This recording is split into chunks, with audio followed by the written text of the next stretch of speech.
مساء الخير. النهاردة هنتعلم نعمل خبز البتاو. تعالوا نشوف المقادير.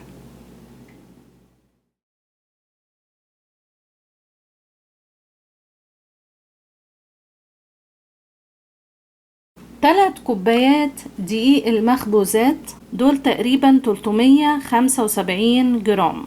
كوبايتين زبادي تقريبا 500 جرام. ممكن نستبدله باللبن الرايب، لان خبز البتاو بيتعمل باللبن الرايب، لكن هنا مش متوفر عندي فبستخدم الزبادي. معلقتين كبار قشطة، القشطة احنا ممكن نستغنى عنها. معلقتين كبار زبدة، رشة ملح، وهحتاج دقيق وانا بفرد. تعالوا نشوف الطريقة. الاول هحط رشة ملح على الدقيق، وبعدين احط الزبدة. نوع الخبز ده مفيهوش خميرة.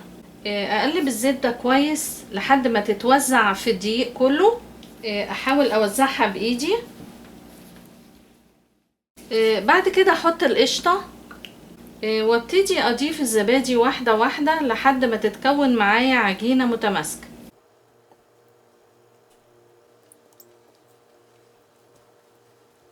طبعا لو احتجت زبادي زيادة اضيف او دقيق. هي كده اتكونت عجينة متماسكة. هنقلها على البورد وابتدي اعجنها كويس قوي. لازم تتعجن كويس على الاقل بايدي 10 دقايق، لو بالعجانة على الاقل 5 دقايق. لو حسيت انها ابتدت تلزق في ايدي ممكن اضيف شوية دقيق. كده انا عجنت العجينة كويس. هبتدي دلوقتي اقسمها. الثلاث كوبايات دول هقسمهم لحوالي 8 ترغيف.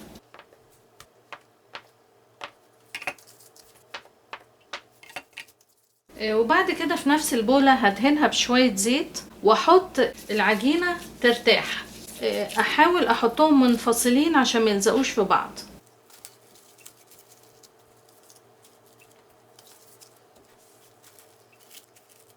وبعد كده اغطيها واسيبها في مكان دافي ترتاح. هي مش هتخمر بس العجينة لازم ترتاح قبل ما افردها. انا سبت العجينة لمدة ساعة ترتاح. هبتدي دلوقتي افردها واخبزها على طول. في نفس الوقت اجهز صينية احط عليها فوطة، كل ما افرد واحدة احطها عليها. هبتدي افرد واحدة واحدة بس لازم استخدم الدقيق، وافردها بمقاس الرغيف الكبير وتكون رقيقة عشان تستوي.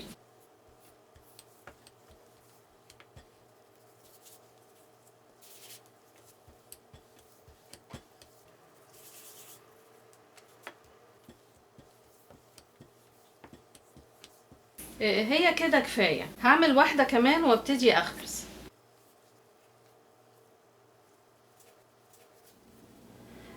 هبتدي دلوقتي اخبز العيش. لو انا عندي جريلا زي دي ممكن استخدمها، او ممكن استخدم مقلاية كبيرة تيفال تكون مقاس الرغيف. هولع النار على العالي الاول لحد ما تسخن قوي، وبعد كده هدي النار على الربع وابتدي احط رغيف رغيف. هي كده تقريبا سخنت. ههدي النار دلوقتي قوي وابتدي احط اول رغيف. استنى عليه لحد ما اللون يتغير يبقى زي شفاف كده.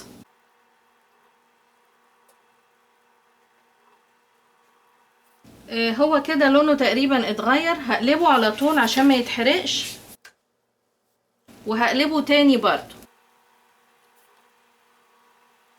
زي ما احنا شايفين ابتدى يعلى كده شوية، مش لازم يعلى كله. هقلبه باستمرار. لاحظوا انه ما فيهوش خميرة، ومع كده ابتدى يعلى، لكن مش مطلوب ان يعلى. هو كده كفاية. هنقله على شبكة عشان يبرد، ما احطهوش على بعض، واحط اللي وراها على طول. لازم اقلبه اكتر من مرة. زي ما اتفقنا النار لازم تبقى هادية جدا، لان النار لو عالية هتحرقه من غير ما تسويه. ما استعجلش عليه. زي ما احنا شايفين انا خلصت الكمية كلها، عملوا تقريبا 8 ترغيفة. العيش بيبقى طري، بعد ما بيبرد ممكن اعبيه في كيس واحطه في الفريزر.